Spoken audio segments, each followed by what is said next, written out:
Two final questions. Okay. Is a conflict in your mind with China at some point inevitable? We've heard people come on the news and they say a conflict is within 5 to 7 years. Pentagon runs a study that says within 5 to 7 years. Now, some of this seems like it is based on the need for more money and more spending and more.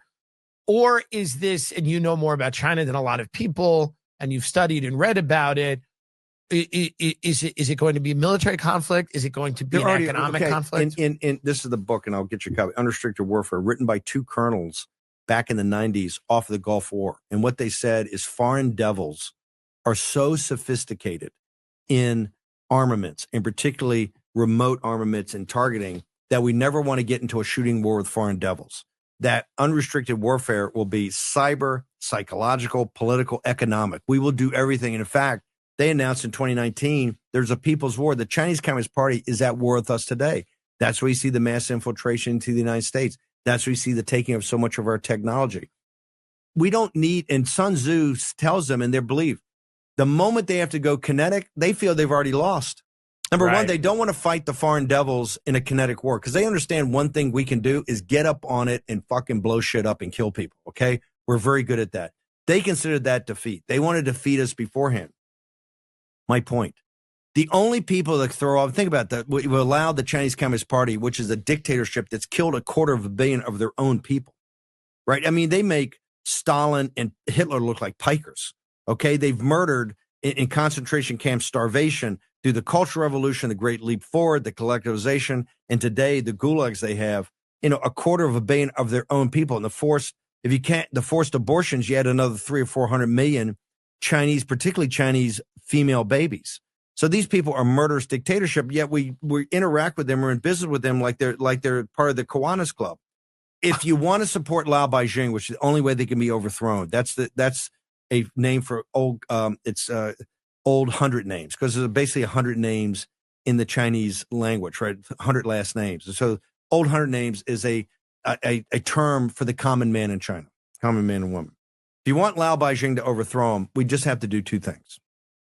You cut him off completely from any access to American capital. And I mean any. No stock market, no equity, no lending, no nothing, zero. And you cut him off 100% from American technology. They will collapse, I believe, in 100 days. They cannot exist unless they have access to American capital or access to technology. This is why I'm one of the leaders of the decoupling effort, right? And President Trump, he wrote an executive order on Friday and signed it. That's probably the toughest thing we've done about no involvement at all with technology companies of any company that does Chinese military. It's the first time somebody's put down the law. That's the way you take care of the Chinese Communist Party. If we don't do that, I believe we'll be in a shooting war in the South China Sea and around Taiwan in 5 years. And people have to understand, I don't care about your moral, whether you think you're supporting Taiwan for a democracy or not. Advanced chip design, 30 to 40 to 50% of our advanced chip design comes from Taiwan. There's chip, and it's not easily replicable. The Koreans have tried it. The Japanese have tried it. We're trying it here in the United States with the CHIP Act. We are 10 or 20 years away from those plants. Advanced chip design is both an art and a science. We don't have it. They have it in those plants in Taiwan. It's 80 miles from the mainland China. It's a horrible situation. President Trump thinks about it all the time. You talked about the Pentagon. And that's where I spent half of my career at sea was there. The other half was in the North Arabian Sea and Persian Gulf. So I've steamed those waters. Right now, there's not been a war game in the Pentagon. They put this out in the last 7 or 8 years that we've won defending Taiwan. Wow. Right. And they know that. So, and if they take Taiwan, the American economy will drop into a depression. They understand that. That's why it's kind of a standoff right now. But we have to get much more aggressive on the CCP or we're going to pay for it. And we do that by restricting Wall Street and restricting Silicon Valley from being in business with them.